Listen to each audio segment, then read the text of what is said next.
Randy Drafts. I'm the event director of Charleston Race Week. This is probably my 10th or 11th year running the event.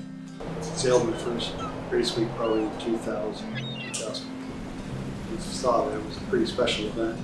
And it's actually the largest, what we call a keel boat racing, which are the boats 20 feet and up, the bigger size boats. It's a very wide gamut. It's from the very novice sailor to the Olympic level, so we can accommodate 15 to 18 different classes of boats that race.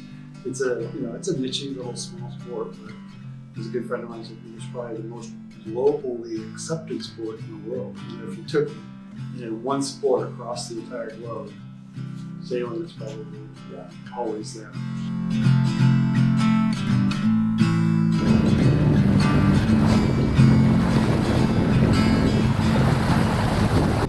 I'm going to be 80 in July. I've raced in Charleston this week over 33 years ago and had such a good time up here with such friendly people that when they asked for somebody to come up here and run a mark boat, it was fun and games for me.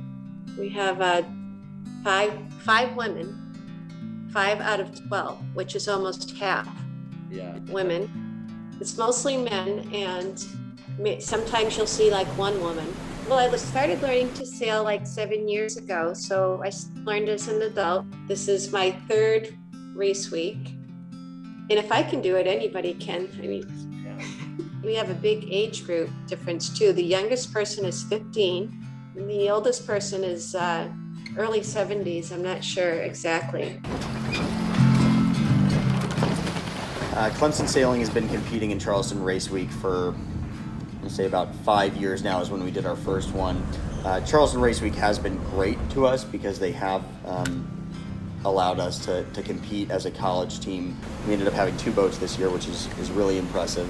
A lot of college teams don't get to do events like this. Charleston Race Week's great because of the vast range of skill levels. You'll have professional sailors here, a lot of them. But you'll also have some pretty Corinthian boats, and it's a great way to compare yourself to them. And one thing I'll say is that it's an event that does promote youth sailing. All of my sailing career, I've always been the youngest guy I've sailed with, and this is kind of the first year that I've been able to have a crew that's younger than me. But at the same time, we're definitely, on average, a lot younger than most of the people out of the course. Being able to hold your own against these older guys is pretty thrilling and exciting to be able to show that the young guys can still do it. Warrior Sailing is a program nationwide. So we teach wounded, ill, and injured veterans how to sail. We've been around since 2013. We've had over 450 veterans go through the program. So we've got a bunch of warriors that apply for things like Charleston Race Week, but it's one of our premier events throughout the year. So it's a pretty cool participation event for a lot of the warriors that get through the program. Charleston Race Week, we started participating 4 years ago. We're realizing that a lot of what we do is more about the camaraderie, more about getting warriors together, enjoying the experience, maybe not so much about racing, maybe a little bit more about cruising. But honestly, it's if we called it group therapy, no one would show up. So we just try and get as much out of the days as we can and get people to come out and participate.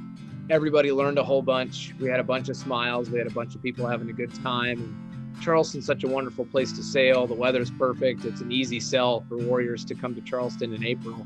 And the fact that they have the pursuit class, I think it's something that other regattas could really take note of because it's something that's more inclusive for people that might not want to be banging around on a Melges 24 and finishing 30th or something like that. It's like for us to be able to take a couple cruising boats and then go race them and have fun and be safe and have a day of sailing and still feel like you're really participating alongside everybody in the sailing community. That's really important for our program. And so Charleston Race Week has been huge to provide that sort of opportunity. But I think it was a big success for everybody to travel in and get out of their house and get out on the water and get out and do something outside. So it was cool.